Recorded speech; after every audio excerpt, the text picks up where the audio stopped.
അപ്പോൾ ഡെൽനയുടെ കാഴ്ചപ്പാടിൽ അല്ലെങ്കിൽ ഡെൽനയുടെ ഒരു വ്യൂ പോയിന്റിൽ പോർട്ട്ഫോളിയോ ഹബ് എങ്ങനെയുള്ള ആൾക്കാർക്ക് പറ്റിയ ഒരു പ്രോഗ്രാമാണ്? നല്ല ക്രിയേറ്റീവായിട്ട് വർക്ക് ചെയ്യുന്നവർക്കും നന്നായി ഒരു ഫ്രീ ടൈം ഇല്ലാണ്ട് ഇരുന്ന് പട്ടിപടി പണിയെടുക്കുന്നവർക്ക് പറ്റിയ സ്ഥലമാണ് പോർട്ട്ഫോളിയോ. ഓക്കെ. അപ്പോൾ ഇതുപോലെ പണിയെടുക്കുമ്പോഴത്തേനും മൈൻഡിലേക്ക് വരുന്ന ചില സമയത്തൊക്കെ ബുദ്ധിമുട്ട് ഫേസ് ചെയ്യാറില്ലേ? ഇല്ല, ഞാൻ വർക്ക് ചെയ്തത് ഇതേപോലത്തെ ഒരു ഓൾറെഡി. ഓക്കെ.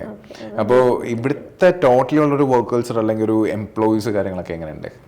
നല്ല എംപ്ലോയീസാണ്. നമ്മൾ ഡൗട്ടൊക്കെ ക്ലിയർ ചെയ്യാൻ അതേ സമയത്ത് ബുദ്ധിമുട്ടില്ലാണ്ട് എല്ലാ ഡൗട്ടും ക്ലിയർ ചെയ്ത് അപ്പം പോകുന്നുണ്ട്. അപ്പോൾ ഇവിടെ ദിവസവും ഇപ്പോൾ നിങ്ങൾ ചെയ്യേണ്ട വർക്കുകളൊക്കെ ആരാണ് അസൈൻ ചെയ്തൊക്കെ? Operation department. അപ്പം എങ്ങനെയാണ് നിങ്ങൾക്ക് എന്തെങ്കിലും ഇത് ചോദിച്ചിട്ടാണോ അതോ നിങ്ങൾക്ക് ഇത്രയും ടാസ്ക് നിങ്ങളൊന്ന് ചെയ്യണം? ചോദിച്ചിട്ടുണ്ട്, അവരായിട്ട് തരുന്നതാണ്. അപ്പോൾ അത്രയും ടാസ്ക് നമ്മൾ ചെയ്തിരിക്കണം.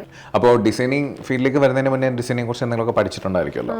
അപ്പം അന്ന് പഠിച്ച ആ ഒരു സ്ഥലത്തിനെ കുറിച്ചും ഇന്ന് പോർട്ട്ഫോളിയോ ബിൽഡ് ചെയ്യാമെന്ന ഈ ഒരു സ്ഥലത്തിനെയും കൂടെ ഒരു കമ്പയർ ചെയ്യുമ്പോഴത്തേന് ശരിയായ ഒരു എന്താ പറയുക അഭിപ്രായം എന്താണ്?